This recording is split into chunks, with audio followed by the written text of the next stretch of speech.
It's good to be in the house of God. परमेश्वर के भवन में होना अच्छी बात है. You know, I get a little fixed up, or my electronic devices don't respond to my fingers. Yeah, it consumes the time. Okay. Yes, thank you for putting that right on time. Who is Jesus? यीशु कौन है? I want you to answer that question yourself. मैं चाहता हूँ कि आप इस प्रश्न का उत्तर खुद दें. Spend time, a few seconds meditating in the answer. Who is Jesus? थोड़े सेकंड्स के लिए इस बात पे For सोचिए you. कि यीशु कौन है आपके लिए. See, there are conflicting answers to this question, इस प्रश्न के परस्पर विरोधी उत्तर हैं which have echoed through the history. जो इतिहास में गूंजते हैं. Ancient Gnostics taught that Jesus was a spirit who only appeared to be human. प्राचीन जो ज्ञान शास्त्री हैं उन्होंने सिखाया कि यीशु एक आत्मा थे जो केवल मानव प्रतीत होते थे. That's one of the reasons the Spirit of God was given the name Holy Ghost. और यही कारण है कि जो परमेश्वर की आत्मा है उसे पवित्र Holy Ghost, that was the name given in the early भूत days. के रूप में दिया गया है. It does not coincide. और ये उससे मेल नहीं खाता है. The Arian heresy said that he is a creation of God. और एरियन जो विधर्मी है वो कहते हैं कि वे परमेश्वर की रचना थे. Islam reduced him to a mere prophet. और इस्लाम ने उसे मात्र एक मानव पैगंबर बना दिया. Catholicism represented him as a hard king, a king who is very hard to approach. और जो कैथोलिकवाद है उसने उन्हें एक कठोर राजा के रूप में दर्शाया. He was only approachable through some mediators or through some other persons. और उस तब तक पहुंचा जा सकता था जब तक कोई मध्यस्थ ना हो. Thus we find that heresy and errors kept on multiplying. और इसलिए हम देखते हैं कि पाखंड और जो त्रुटियां थी वो बहुत गुना बढ़ गई. Theological liberals claim that he is mainly a myth. और जो धर्मशास्त्री उदारवादी हैं वो ये कहते हैं कि वो सिर्फ एक मिथक है. While neo-pagans seek an affirming spirit guide.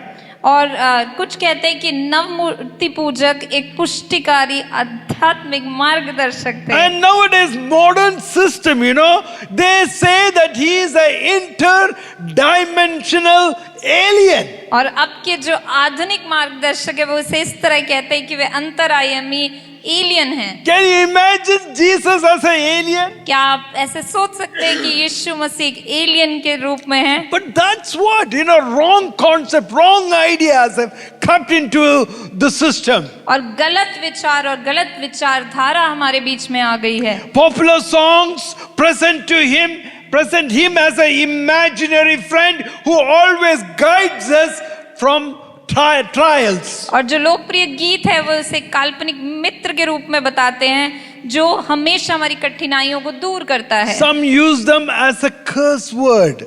और कुछ इसे अपशब्द के रूप में दिखाते हैं. To sweep away these falsehoods away, we must go back to the Bible. और इन झूठी बातों को दूर करने के लिए हमें बाइबल में के पास वापस जाना See, होगा. most accept that Jesus was truly a man who lived in Israel about 2000 years ago. और बहुत सारे लोग ऐसा मानते हैं कि यीशु मसीह वास्तव में एक इंसान थे जो 2000 साल पहले इज़राइल में रहते थे. He was a Nazarene. He is called a Galilean, and therefore, such all relations we find showing that he really existed at one time. और हम ये जानते हैं कि वो एक समय पे थे क्योंकि उन्हें गलीली कहा गया, उन्हें नासरी कहा गया. Almost every major religion teaches that Jesus was a prophet or a good teacher or a godly man. और लगभग हर धर्म हमें ये बताता है कि यीशु एक पैगंबर थे या एक अच्छे शिक्षक थे या धर्मात्मा व्यक्ति थे.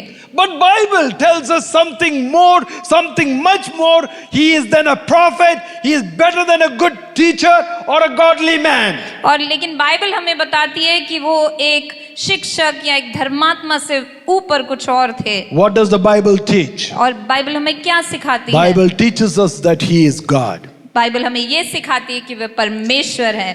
Jesus has been acclaimed as the greatest religious leader who ever lived. और यीशु को अब तक सबसे महान धार्मिक नेता के रूप में प्रस्तुत किया गया है। He is as being the most influential person to have lived on our planet. और वो सबसे प्रभावशाली व्यक्ति के रूप में इस ग्रह पे रहने के लिए चुने गए हैं। He is being unique to the degree that one can be compared to him. और वो इतने अद्वितीय हैं कि उनकी तुलना किसी और से नहीं की जा सकती। To understand Jesus, we must understand his name as it is revealed in the word of God. और उनकी असली पहचान जानने के लिए हमें ये जैसा बाइबल में बताया गया है उसी तरह उसे देखना होगा। That's why this year we had the study of the names of God. और इस साल में इसलिए हम परमेश्वर के नामों को देख रहे हैं। We understood the names, various names that are attributed to God, and we've seen how it has been linked with Jesus Christ. हम परमेश्वर के विभिन्न नामों को देख रहे हैं जो बाइबल में दिए हैं और वे कैसे यीशु मसीह से संबंधित हैं। We come back to the slide. We see, what is gospel? और हम देखते हैं कि सुसमाचार क्या है। Gospel means gospel, the Gospel spelled separately. We find John 3:16 well declared in it.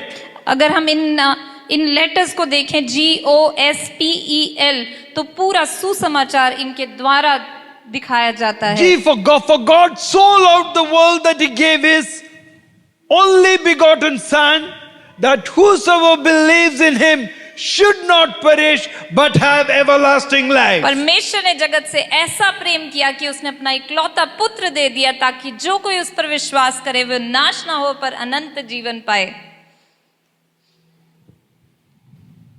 There are times when we have to understand why he loves us so much. और ऐसे समय आते हैं जब हमें समझना होगा कि वो हमसे इतना प्यार क्यों करता है। He loves us to a great depth. और वो हमें बड़ी गहराई में प्रेम करता है। How much do you really love him? आप उसे कितना प्यार करते हैं? Do you really long for him? क्या आप उसके लिए तड़पते हैं? What does the Bible say he is? और बाइबल क्या बताती है कि वो कौन है? The Bible declares that he is God in flesh. और बाइबल बताती है कि वह देहधारी परमेश्वर है। Matthew chapter 1 verse 22 and 23. और मत्ती 1 उसका 21 से 23 तक ये बताता है। Now all this took place to fulfill that which was spoken by the Lord through the prophet. और ये सब उस अनुसार हुआ जैसे परमेश्वर ने अपने भविष्यद्वक्ता के द्वारा कहा था। Verse 23, see that the virgin will become pregnant and give birth to a son, and they will name him Emmanuel, which is translated God is with us. और 23वीं आयत हमें बताती है कि देखो एक कुंवारी गर्भवती होगी और एक पुत्र जनेगी और उसका नाम इम्मानुएल रखा जाएगा। Now जिसका अर्थ है परमेश्वर हमारे साथ। good news. और ये एक सुसमाचार As है। we saw a few seconds earlier, gospel means for God so loved the world. That is a good news for us. और हमने अभी गॉस्पेल का अर्थ देखा कि परमेश्वर ने हमसे इतना प्यार किया कि वो एक सुसमाचार है। Now God Emmanuel, which means God with us, has got a special implication. और परमेश्वर इम्मानुएल जिसका अर्थ है परमेश्वर हमारे साथ, उसका एक खास मतलब है। God is not far away from us. और परमेश्वर हमसे दूरी पर नहीं है। God's glory has come near to our trials and tribulations. और परमेश्वर का जो सामर्थ है वो हमारी सब तरह की ट्रायल्स में हमारी मदद करता है। He is personally with us. और वो हमारे साथ व्यक्तिगत रूप में है। I love the verse which is there in Exodus 3:7. और निर्गमन 3:7 में जो आयत है वो मुझे बहुत He पसंद says है। that I have seen their afflictions, I have understood their problems, I have come down to deliver them. You know that desire for God to help his people to take them out of their trouble. और परमेश्वर का वचन इस तरह से कहता है कि मैंने उनकी सारी दुर्गति को देखा है, मैं उतर आया हूं और मैं उन्हें संभालूंगा। यानी परमेश्वर हर परिस्थिति में हमारा ध्यान रखता है। You know, this impacts the very human existence to the deep core. और ये हमारे मनुष्य होने के मनुष्यता की जो हमारी the deep inside us, the core inside our hearts, in our lives. और ये हमारे बहुत अंदर तक हमें प्रभावित करता है. It means that the enmity that was there between God and humanity has been bridged by God. और इसका मतलब है कि परमेश्वर ने हमारे और अपने बीच में जितनी गैप था उसे भर दिया है. Yes, good. The curtain that is there, which was there in the Holy of Holies, separating the two, has been torn apart, indicating that we can enter into the presence of God. और जो मंदिर का जो वो पर्दा था वो ऊपर से नीचे तक फट गया. ये दिखाता है कि हम परमेश्वर की उपस्थिति में वापस जा सकते हैं. Now, if I have taken this example several times, but I would like to repeat it again. मैंने ये उदाहरण बड़ी बार लिया है, पर मैं इसे फिर से दोहराना चाहूंगा. If suppose God and Adam and Eve is standing together, और ऐसा हो कि परमेश्वर और आदम और हवा एक साथ खड़े हों. can two persons just come up here, please? क्या दो जन Grace यहाँ आ and yes, सकते please हैं? come over. Fast, don't waste time. Now, just one of them. Now here Adam and Eve is here, and this is God. Now show your face to each other. Yes. और ऐसा मान लीजिए कि आदम और हवा है और वो परमेश्वर है और उन्होंने अपना मुख एक दूसरे Now के तरफ किया है. Adam and Eve, God created Adam and Eve. और परमेश्वर ने आदम और हवा को बनाया. So they're facing each other, they're having nice fellowship, talking, walking with each other in the Garden of Eden. और वो अदन की वाटिका में एक साथ है और एक दूसरे से बातचीत भी करते हैं. But there comes a time पर एक ऐसा समय आता when है Adam and Eve sinned against God, और कि आदम और हवा ने परमेश्वर के खिलाफ पाप and किया. therefore they turned their back towards God. और पाप करने के द्वारा उन्होंने अपनी पीठ परमेश्वर की ओर कर ली. And because of sin, God also turned his back. और पाप होने की वजह से परमेश्वर ने भी अपनी पीठ उनकी ओर But कर this Lee. time was not very long time. Probably it just must have taken a few seconds. That's how I contemplate. और मैं इसे इस तरह से देखता हूँ कि कुछ क्षणों में ये बात हो गई होगी. Because immediately when Adam and Eve sinned, God did kill an animal and took that coat, took the skin of it and clothed Adam. God wanted to have fellowship with mankind.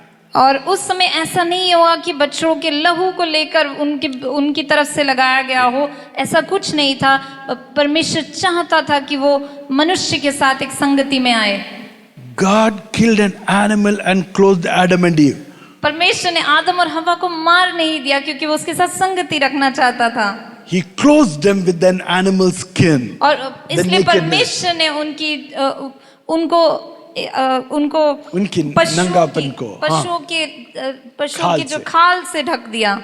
Then God decided, I will go and save mankind. और परमेश्वर ने ऐसे कहा कि मैं मनुष्य जाति की रक्षा करूंगा, Now he बचाऊंगा. faces mankind. और परमेश्वर ने अपना मुख मनुष्य की ओर मोड़ लिया. Now as many of the human beings turn towards God और जितने मनुष्य परमेश्वर की ओर मुड़ते हैं and turn towards God, और परमेश्वर की ओर मुख करते because हैं, now God has left his heaven and come down to earth, क्योंकि परमेश्वर ने अपने स्वर्ग को छोड़कर वो धरती पर आया. and now he is face to face with the human beings, और अब वो मनुष्यों के सामने है having के. now those of them who accepts Jesus Christ as Lord and Savior and repent of their sins are a new creation. और वो एक नई सृष्टि है जो परमेश्वर पे विश्वास करते हैं और यीशु मसीह को अपना उद्धारकर्ता ग्रहण करते It हैं. is not of mankind's effort. और ये मनुष्य के द्वारा किया हुआ कोई काम नहीं है, And the प्रयास नहीं है. darkness that enveloped the earth because of sin, God has eliminated. और जो वो अंधियारा था जो पूरी दुनिया के आसपास था, जो पाप की वजह से था, परमेश्वर ने उसे दूर कर दिया. It means that light has come into the world. इसका मतलब है कि ज्योति संसार में आई. Jesus said in John 10:30, और यीशु मसीह ने यूहन्ना 10:30 में कहा, I and the Father are one. मैं और पिता एक हैं. See, what we are seeing is Jesus God? और यहाँ हम इस बात को देख रहे हैं, क्या यीशु मसीह परमेश्वर है? How do we know that Jesus is God? हम कैसे जान लें कि यीशु मसीह परमेश्वर है? Jesus, when he was on earth, projected himself that he is equivalent to God. और यीशु मसीह जब इस संसार में थे, उन्होंने ये दर्शाया कि वो ईश्वर के स्वरूप में हैं। In 10:30 he said, I and the Father are one. और 10:30 में उन्होंने कहा, मैं और पिता एक हैं। The Jews understood what Jesus was trying to say. The claim that he was making that he is God. और यहूदी इस बात को समझ गए जो यीशु मसीह उनसे दावा कर रहा था कि वही परमेश्वर है। And in the following verses or any other verse, Jesus never tries to correct the Jews or attempt to clarify his statement. और इस आयत में या इसकी बाद वाली आयत में यीशु मसीह कभी ये प्रयास नहीं करते कि वो उन यहूदियों को झूठा बताएं। He never says, I did not claim to be God. और वो कभी नहीं कहते कि मैंने ईश्वर होने का दावा नहीं He किया। says, I and the Father are one. और वो कहते हैं कि मैं और पिता एक हैं। He truly claims equality with God. और वो वास्तव में ईश्वर के साथ समानता का In दावा 1 करते John हैं। 5:20 we find that he is the true God and eternal life. और हम जानते हैं वर्स 1 John 5:20 पहला यूहन्ना 5:20 में वो कहते हैं कि मैं ही सच्चा परमेश्वर और And eternal अनंत life. जीवन हूँ। The incredibility good news of Jesus is that he is Yahweh. और सबसे महत्वपूर्ण बात यह है कि वही यहवे है। The God that the Jews worshipped. और ये वो परमेश्वर है जिसकी यहूदी आराधना करते The थे, creator of all things. जिसने सब चीजों की Both सृष्टि की, visible and invisible. दिखने वाली और ना दिखने वाली And भी। the one who was before everything dwelt among us. और वो उन सब चीजों से पहले था जो हमारे बीच में अब हैं। He was reconciling us to himself. और वो हमें हमारा मुख अपनी ओर फिर से कर रहा था। He is the true God and eternal life itself. वो सच्चा परमेश्वर है और वही अनंत जीवन है। That is the powerful truth that transforms us from the inside out. और वही वो शक्तिशाली सच है जो हमें अंदर और बाहर से बदल We देता sing है। that chorus, great change since I was born. और हम वो कोरस को इस तरह से गाते हैं कि बहुत बड़ा बदलाव आया है जब से मैं You know फिर से that chorus? पुनर्जीवित You know हुआ। that chorus, no? क्या आप उसे जानते हैं? Great change since I was born. Great change since I was born. Great change since I was born. Great change since I was born. जब से मैं पैदा हुआ मुझ में बहुत बड़ा बदलाव आया है। Why? क्यों? Because he who has the eternal life, he who is the blessed one has come into my heart when I have invited him.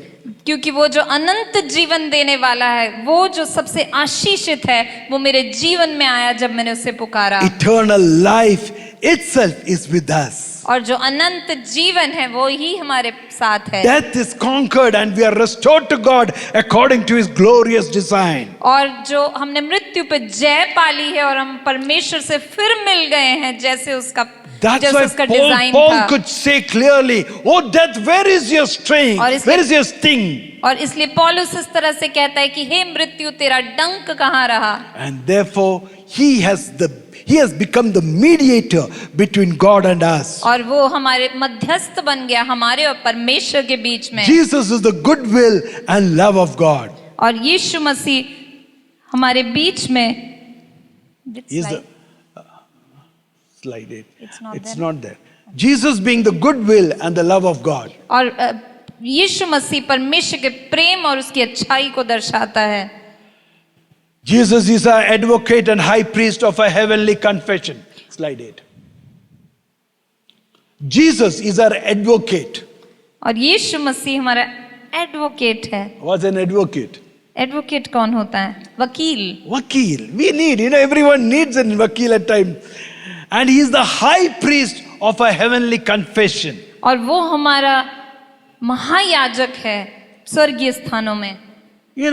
Many a times I'm not like you people. I'm not holy. I keep committing sin again and again. और कई बार ऐसा होता है कि मैं भी पवित्र नहीं होता और मैं भी बार बार पाप करता जाता हूँ. And I tell Lord, I'm sorry I have done this. Lord, I'm sorry I've been jealous. Lord, I'm sorry I have been angry. And when each time I confess my sin before God, और मैं परमेश्वर से इस तरह से कहता रहता हूँ, परमेश्वर मुझे माफ कर क्योंकि मैंने जेलसी की, परमेश्वर मुझे माफ कर मैंने ये गलती की, और इस तरह से मैं परमेश्वर से बात करता हूँ. and that time what happens is, और उस समय पे क्या होता है, Jesus who is sitting at the right hand of the Father, और यीशु मसीह जो परमेश्वर के दाईं ओर बैठे हैं, remember sin is hated by God. और इसे याद रखें कि पाप से परमेश्वर नफरत करते But हैं. when I confess my sin, लेकिन जब मैं अपने पापों का the अंगीकार blood करता of हूँ, Jesus is produced before God.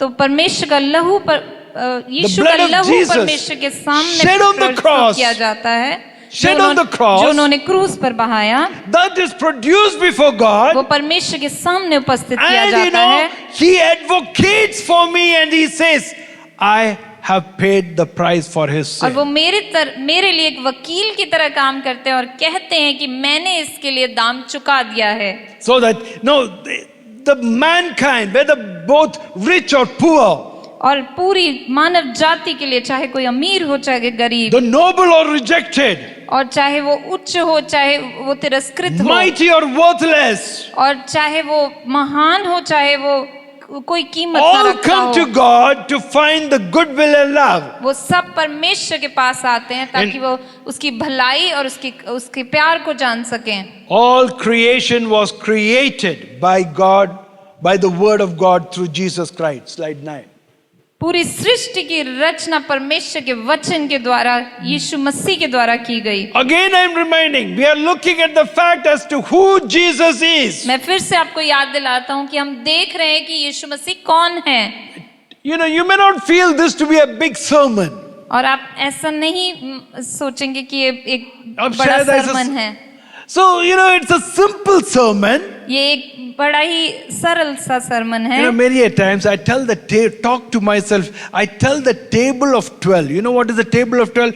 1 tells of 12, 2 tells of 24, 3 tells of 36, 4 tells of 48. I tell this, you know, even when I've been 60s and 70s. और मैं कभी कभी बैठे बैठे 12 का पहाड़ा बोलना शुरू कर देता हूँ. Now, why? So that I'll remember the table.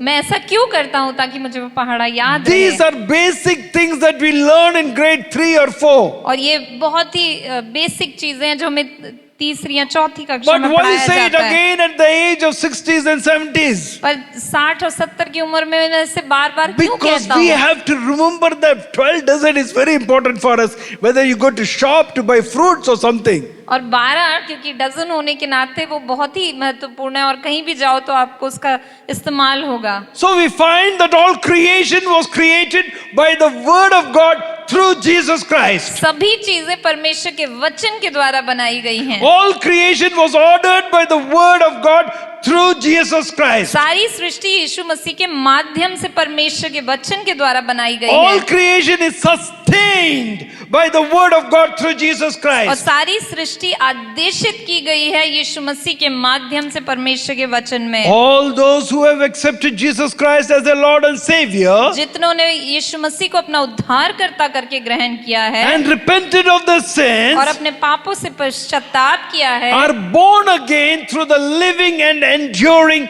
word of God. वो फिर से जन्म लेते हैं परमेश्वर के जीवित अस्थाई वचन के माध्यम से. You know, that's why we have this, you know, the Nicene Creed and other things that keeps us reminding. We learn it by heart before our baptism or such events. But the purpose is that we should be rooted deep in the word of God. और इसलिए हम इन्हें बार बार याद करते हैं, baptism लेने से पहले भी इन्हें याद करते हैं ताकि हम परमेश्वर के वचन में गुथे रहें. Slide 10. One of the fascinating things about Jesus is that so much of his teaching was centered on Jesus himself. और यीशु के बारे में एक आकर्षक बात यह है कि उनकी सारी शिक्षाएं उन्हीं पर केंद्रित थी। He said to the people, if you want to have a relationship with God, you need to come to me. और उन्होंने लोगों से कहा कि यदि तुम परमेश्वर के साथ संबंध बनाना चाहते हो तो तुम्हें मेरे पास आना होगा। That's why he said, which is the verse? John 14:6. It's through the relationship with God, with him that we encounter God.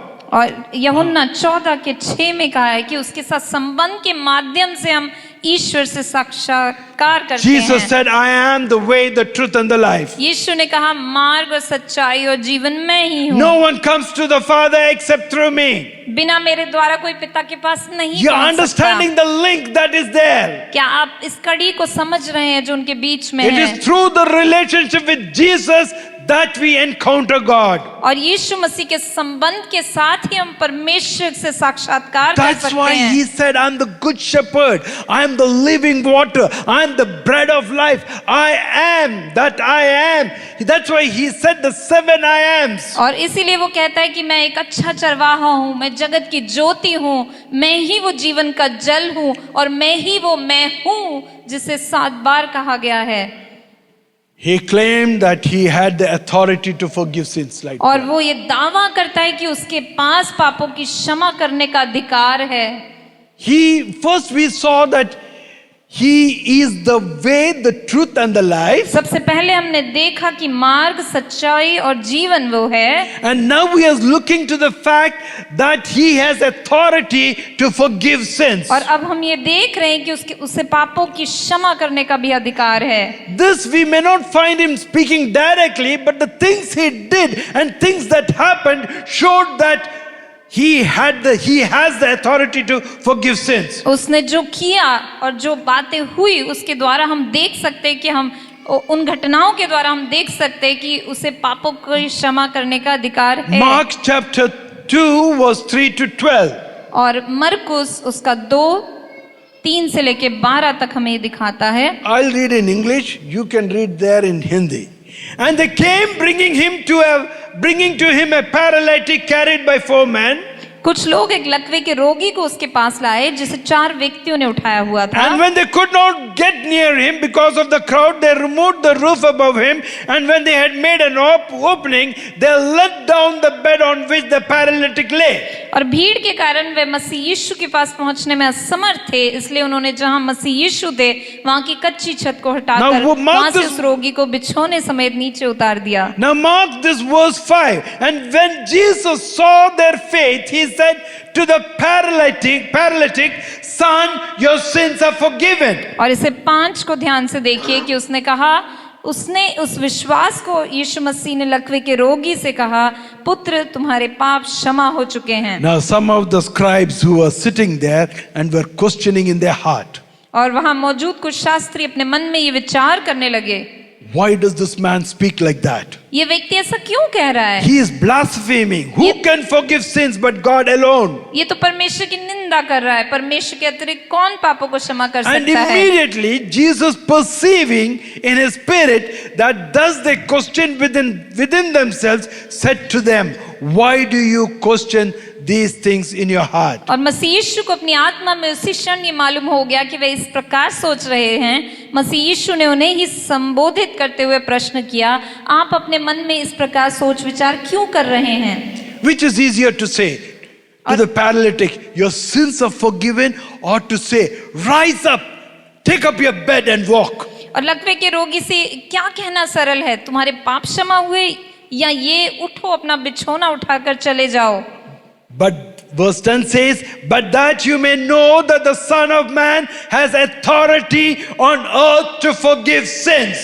लेकिन 10वीं आयत में ये कहा गया है, किंतु मेरा ऐसे कहने का मतलब ये है कि तुम्हें ये मालूम हो जाए कि पृथ्वी पर मनुष्य के पुत्र को पाप क्षमा करने का अधिकार है। He said to the paralytic, verse 11, I say to you, rise, pick up your bed and go home. तब मसीह यीशु ने लकवे के रोगी को आज्ञा दी, 11वीं आयत में, मैं तुमसे कहता हूँ, उठो, अपना बिछौना समेटो और अपने घर चले जाओ। The man gathered up his things and walked home.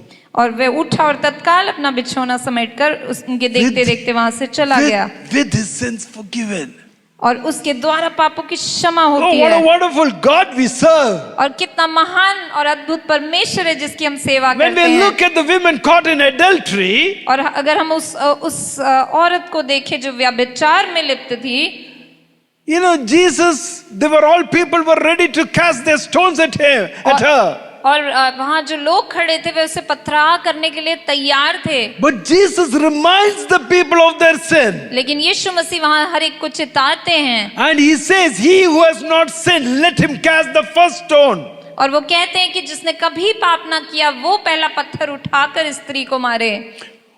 Luke 9, we see the story of Zacchaeus. और लूका 19 में हम जकारिस की कहानी को देखते हैं। When we look at Zacchaeus' story, Zacchaeus has a great desire to see Jesus. और जब हम जक्कई की कहानी को देखते हैं तो हम देखते हैं कि जक्कई के मन में बड़ी इच्छा थी कि वो यीशु मसीह को देखे। He climbs up a tree to see Jesus. और वो एक पेड़ पे चढ़ जाता है कि वो यीशु को देख सके। But Jesus, knowing his heart's desire, और यीशु मसीह उसके दिल की इच्छा को जानते थे। he says, hey Zacchaeus, come down. और वो कहते हैं, हे जक्कई नीचे उतरा, I'll have supper with you today. आज मैं तेरे संग भोजन करूंगा। You know, the heart of the Lord God, the creator of heaven and earth, always desiring to have fellowship with us. और जो परमेश्वर का दिल है, वो जो स्वर्ग और पृथ्वी का मालिक है, उसका दिल ऐसा है कि वो चाहता है कि आपके साथ संगति करे। Even in the Lord's Supper and on the Last Supper, he says, with great desire have I desired to have the supper with you. और जब वो अंतिम भोज कर रहे थे तब भी उन्होंने कहा कि मेरी बड़ी इच्छा थी कि मैं तुम्हारे साथ इस भोज को खाऊं। Zacchaeus, now having fellowship with the Lord Jesus Christ, in him comes the conviction of sin. और जब जक्कई यीशु मसीह के साथ समय को बिताता है तब उसके मन में पश्चाताप आता है। Verse 8 says, but Zacchaeus stood up and said to the Lord, look Lord, here and now I give half of my possession to the poor. और किंतु जक्कई खड़ा हुआ और प्रभु से बोला, हे प्रभु देख, मैं अपनी सारी संपत्ति का आधा गरीबों को दे दूंगा। And if I have cheated anybody out of anything, I will pay back 4 times the amount. और यदि मैंने किसी का छल से कुछ लिया है तो मैं उसे 4 गुना लौटा दूंगा। Jesus says to him, today salvation has come to this house. और यीशु ने उससे कहा, इस घर पर उद्धार आज आया है। You know, that is how Jesus is able to convict people of their sin. और यही यीशु मसीह जो है वो लोगों को उनके पापों को चिता सकते हैं। Even at the death when Jesus is hanging on the cross, और जब यीशु मसीह क्रूस पर लटके हुए थे, the thief says to Jesus, remember me when you enter heaven. और जो उनके साथ चोर लटकाया गया था वो कहता है कि प्रभु मुझे याद रखना जब तू स्वर्ग में जाए। Jesus says to him, today you will be with me in और paradise. तब यीशु मसीह उससे कहते हैं कि आज ही तू मेरे साथ फिरदौस में होगा। Sins forgiven. हमारे पापों की क्षमा The उनके द्वारा है। ability to forgive sin is only with God, and therefore Jesus is God. हमारे पापों की क्षमा करने का अधिकार सिर्फ परमेश्वर के पास है, इसका मतलब यीशु परमेश्वर है। Slide 15. The Old Testament prophecies also speaks about who Jesus is. और यीशु कौन है इसके बारे में पुराना नियम की भविष्यवाणियां भी बताती The हैं। book of Isaiah 9:6 announces the deity of Christ. और यशायाह 9 के 66 में हम उसके स्वरूप को देखते हैं। For to us a child is born, to us a son is given, and the government will be on his shoulders, and he will be called Wonderful Counselor, Mighty God. और यहाँ लिखा गया, क्योंकि हमारे लिए एक बालक उत्पन्न हुआ, हमें एक पुत्र दिया गया है, और प्रभुता उसके कांधे पे होगी, और उसका नाम अद्भुत, युक्ति करने वाला, पराक्रमी परमेश्वर, Mighty God, Everlasting Father, Prince of Peace.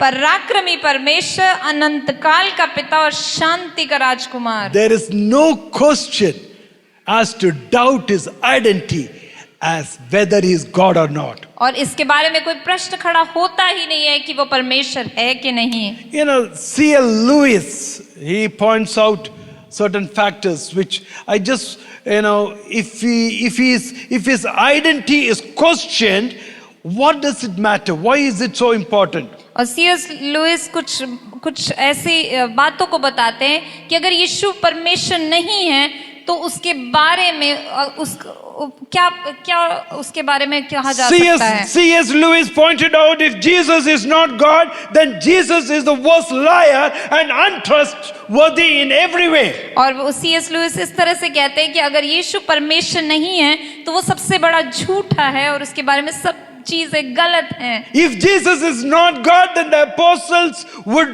likewise be liars. और अगर यीशु परमेश्वर नहीं है तो जितने भी अपोस्टल्स थे वो भी झूठे हैं। Jesus had to be God because the Messiah was promised to be the Holy One. Isaiah 49:7. और यशाया 39:7 में ये कहा गया है कि यीशु को ही परमेश्वर होना है, क्योंकि उस कहा गया है कि वो पवित्र है और यीशु को इसलिए ही परमेश्वर होना है क्योंकि ये कहा गया है कि परमेश्वर इज़राइल से ही उत्पन्न होगा। God himself has entered the world in the human form. और परमेश्वर स्वयं मानव स्वरूप में इस धरती पे आया। If Jesus is not God, his death would have been insufficient to pay the penalty for our sins. और अगर यीशु परमेश्वर नहीं है तो हमारे पापों का जो भुगतान था उसके द्वारा नहीं हुआ। Only God himself could provide for an infinity, eternal, valuable sacrifice. सिर्फ परमेश्वर ही हमारे लिए वो उत्तम बलिदान बन सकता है जो हमेशा के लिए बलिदान हो। And that's what Jesus did on the cross. और यही यीशु मसीह ने क्रूस पर किया। God is the only savior. और जो परमेश्वर है वही हमारा सबसे बड़ा बचाने वाला है। If Jesus is to be the savior, then he must be God. और अगर यीशु हमारा बचाने वाला है तो वही परमेश्वर है। And therefore, Jesus is both God and man. और इसलिए यीशु परमेश्वर भी है और इंसान भी है। As God, Jesus could satisfy God's wrath. और परमेश्वर होने के नाते यीशु परमेश्वर का क्रोध को पूरा कर सकता We था। just now discussed that if we sin, he presents his blood to the Father, saying that I have paid the price and they are free. और जब हमने देखा कि जब हम पाप करते हैं तो यीशु मसीह अपने लहू को प्रभु के सामने लाता है और कहता है कि मैंने इनके लिए छुटकारा दे दिया है और इनके पाप क्षमा किए जाएं। As a man, Jesus had the capability of dying. और इंसान होने के नाते यीशु मसीह की एक कुव्वत थी कि वो मर सकता था। We on Friday, I think in this last Good Friday, we discussed about the importance of dying. और गुड फ्राइडे के दिन हमने देखा उसकी कितना महत्वपूर्ण है उसका मरना। For everyone who sins must die. और जो भी पाप करता है वो मरता है। God cannot die. और परमेश्वर मर नहीं सकता है। But when God became man, लेकिन जब परमेश्वर मनुष्य रूप में he आया could die. वो मर सकता था। But again, the authority of death to kill someone is that he should have sinned. और मृत्यु के पास अधिकार तब आता है किसी को मारने का जब उस इंसान ने पाप किया हो। Jesus had not sinned. और यीशु मसीह ने पाप नहीं किया था। Therefore, he could not die. और इसलिए वो मर नहीं सकता था। But when our sins were placed on Jesus Christ, लेकिन जब हमारे पापों को उसके ऊपर लादा गया he could die now. वो मर सकता था। And therefore, as God and man, Jesus is the perfect mediator between heaven and earth. और इसलिए यीशु मसीह एक मध्यस्थ है स्वर्ग और पृथ्वी के बीच में। Salvation is available only through faith in Jesus Christ. और उद्धार सिर्फ यीशु मसीह पे विश्वास करके मिल सकता है। As he proclaimed, I am the way, the truth and the life. जैसे उसने कहा कि मैं ही मार्ग, सत्य और जीवन हूँ। No one can come to the Father except through him. और कोई भी पिता के पास नहीं आ सकता मेरे द्वारा। His teachings, और उनकी जो शिक्षाएं हैं वो the teachings of Jesus is widely acknowledged to be the most significant teaching that has ever fallen from anyone's lips. और किसी के द्वारा बोली गई शिक्षा में से यीशु की शिक्षा को सर्वोत्तम माना गया है। Love your neighbor as yourself. अपने पड़ोसी से अपने समान प्रेम कर। Do to others as you would have them do to you. और दूसरों के साथ वैसा ही कर जैसा तू चाहता है कि वो तेरे साथ करें। Love your enemies. अपने शत्रुओं से प्रेम कर।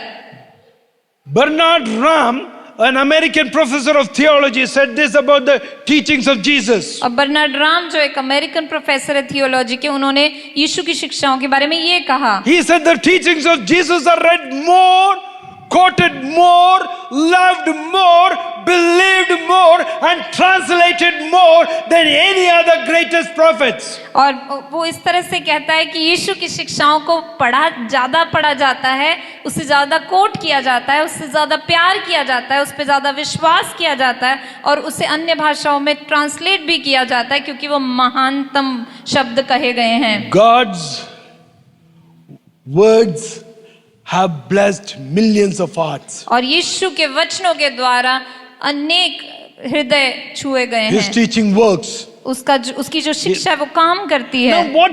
Let's look at just a few minutes more. His works also. आइए हम उसके कार्यों को भी देखें। You know, some people say Christianity is boring. और कुछ लोग ऐसे कहते हैं कि मसीहत बहुत ही बोरिंग है। I'll tell you, if you're walking and talking and being with Jesus, you will never get bored. और मैं एक बात आपसे कहूंगा, अगर आप यीशु के साथ चलते हैं, बात करते हैं, उसके साथ रहते हैं, तो आप बिल्कुल बोर नहीं होंगे। When Jesus' disciples came first to Jesus, और जब यीशु के चेले पहले उसके पास आए, and when they went for that party, you know, they went for a party. और वो एक पार्टी करने के लिए गए।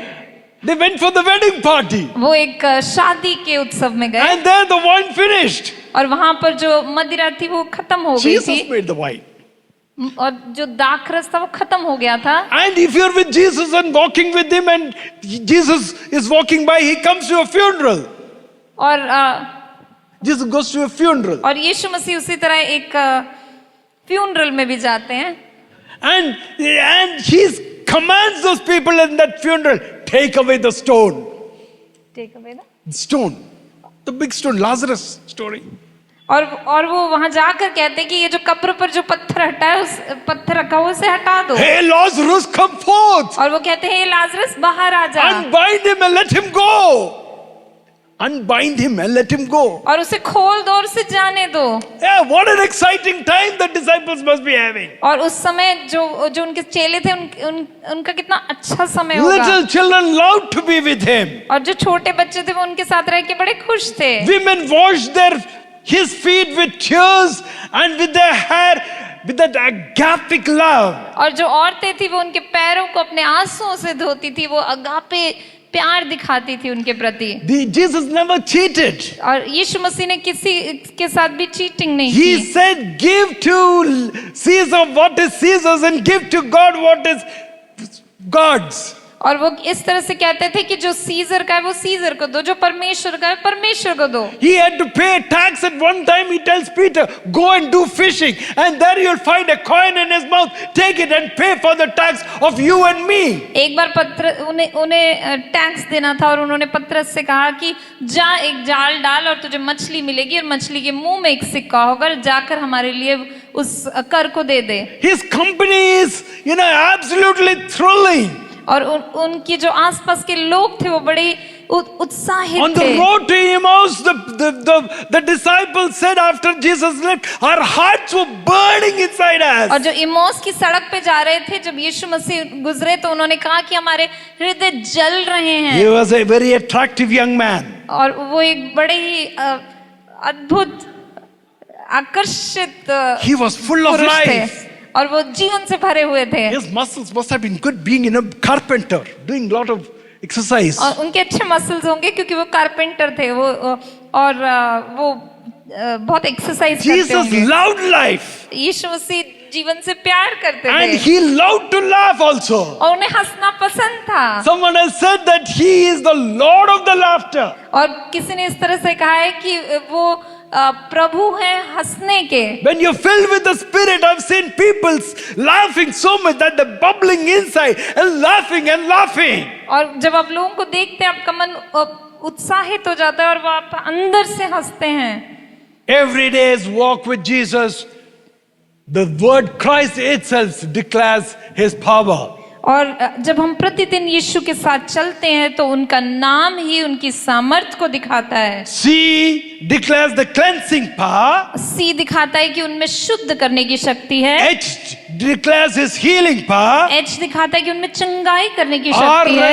R his restoring power. और आर दिखाता है कि उन्हें पुनर्स्थापित करने की God शक्ति can है। restore things. I don't have much time. My time is over. I'll close up in just 2 minutes more.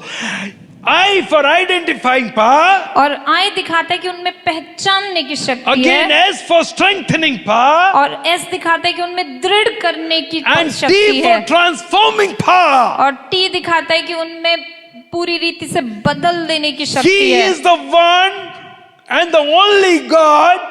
He healed the one who arrested him. और वो वही परमेश्वर है कि उसने जिन लोगों ने वो उसे पकड़वाया उन्हीं को चंगा किया। Served the one who betrayed him. उसने उन्हीं की सेवा की जिसने उन्हें धोखा दिया। And loved the world who crucified him. और उसी संसार से प्रेम किया जिसने उसे क्रूस पे चढ़ाया। That's our Jesus. वो हमारा यीशु है। That is Jesus. और वही यीशु है। There is only one God beside him, and there is only one God, and beside him there is no other God. हमारा एक ही परमेश्वर है, उसके अलावा कोई और परमेश्वर नहीं है। Christianity is not the true Christianity. The essence of Christianity is not a religion.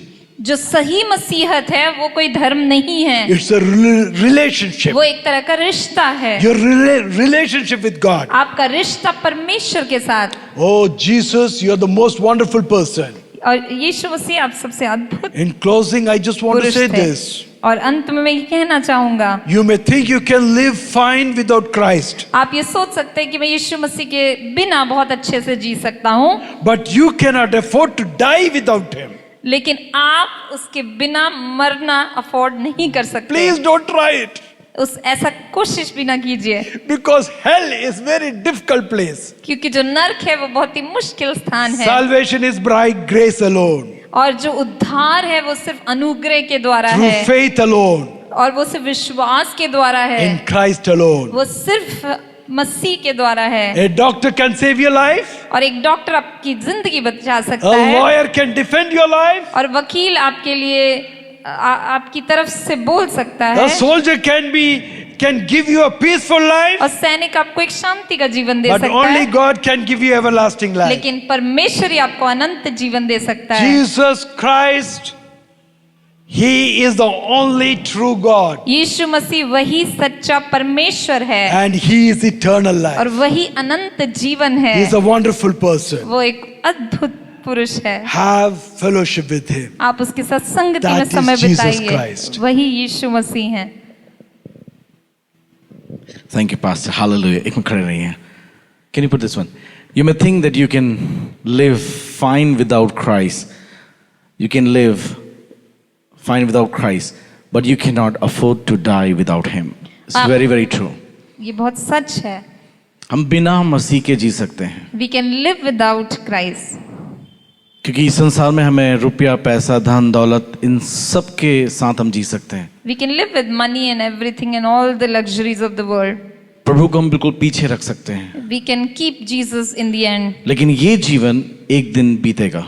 But this life will pass away. बिना मसीह के स्वर्ग में मेरा कोई नहीं है।